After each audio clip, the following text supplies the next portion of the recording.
Siwmai, allwch chi'n clywed i? Wy'n flin os wy'n siarad braidd yn dawel. Wy jyst ddim moyn i'r gwarchodwyr yn clywed ni. Diolch am gytuno i siarad â fi. Mi ges i'n fanylion oddi wrth ffrind i ffrind a mi wedon nhw byddech chi'n bobl da a fyddwch chi'n medru'n helpu ni. Yn enw i yw Catrin Glyndŵr. Fy nhad i yw Owain Glyndŵr, gwir dywysog Cymru. Ar hyn o bryd mae fe'n rhyfela yn erbyn Harri'r Pedwerydd, Brenin y Saeson. Mae'n stori go hir. Gobeithio wnewch chi wrando arna i. Chi'n gweld, oedd popeth yn gymharol heddychlon pan oedd Richard yr Ail yn frenin. Wrth gwrs, mi oedd yna rai yn y gysau, ond mi oedd e'n parchu ni'r Cymru a'n hychelwyr. Ych chi'n gwybod beth yw ystyr chelwyr? Uchelwyr yw arglwyddi a boneddigesau'r gororau sy'n rheoli'r tir ar y ffin rhwng Cymru a Lloegr. Mae rhai ohonom yn rhan o'r hen bendifigaeth. Mae'n nhad i yn ddisgynydd o dywysogion Powys ar ochr ei dad a thywysogion y deheubarth ar ochr ei fam. Roedd Brenin Richard yn eu parchu nhw ac mi oedd fy nhad yn ei misg. Roedd fy nhad hyd yn oed yn filwr i'r goron ar un adeg. Ces i fy magu yng Nghastell Sycharth ym Mhowys. Am le prydferth. Ces i amrodir am chwiorydd blentyndod hapus iawn. Fe fydden ni'n gwario bob dydd allan ar y tir yn chwarae rhyfela neu chwilota am eiron. Roedd yna westeion hefyd, wmbreth ohonyn nhw, ac mi fydde'r neuadd yn llond o fwyd a hwyl a difyrwch. Mae'r dyddiau hapus yna wedi hen ddiflannu. Mae yna frenin newydd ar yr orsedd bellach, a dyw e ddim tebyg o gwbl i frenin Richard yr Air. Roedd ei ffrind gorau, Arglwydd Llwyd neu Barwn Llwyd o Rhythyn i roi ei deitl llawn a phriodol iddo, yn gymydog da i ni, ac mi oedd na ddarn o dir oedd e wastad wedi moyn iddo hun. Pan oedd Richard yn frenin, mi oedd yr Arglwydd Llwyd a'n had i'r llys mwyn ei hawlio. Hon fe wyddai Richard, tawn tir ni oedd e, ac nid e dir e, ac fe ochrodd y brenin gyda'n had. Ond wedi Harri'r Pedwerydd esgyn i'r orsedd, fe welodd yr Arglwydd Llwyd ei gyfle, ac fe adawodd brenin Harry iddo wneud.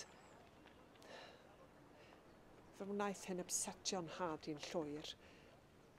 Os oedd y brenin yma yn ffafrio ei ffrindiau ac yn gwrthod parchu'r hen ffiniau tir, wel, ym mha ffyrdd y byddai ynta'n dechrau'n camdrin ni a'n pobl.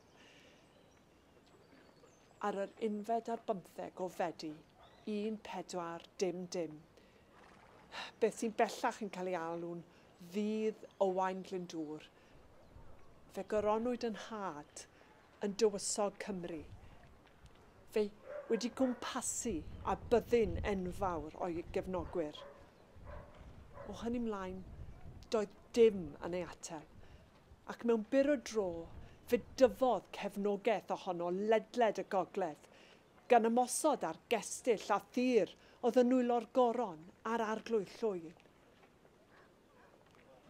A dyma sut y bu ers blynyddoedd bellach. Bob tro i ni ennill rhyw gastell neu ennyn mwy o gefnogwyr, mae Brenin Harry yn dinistrio un arall ac yn carcharu mwy o bobl. Mae fe wedi dinistrio'n fa annwyl Sycharth.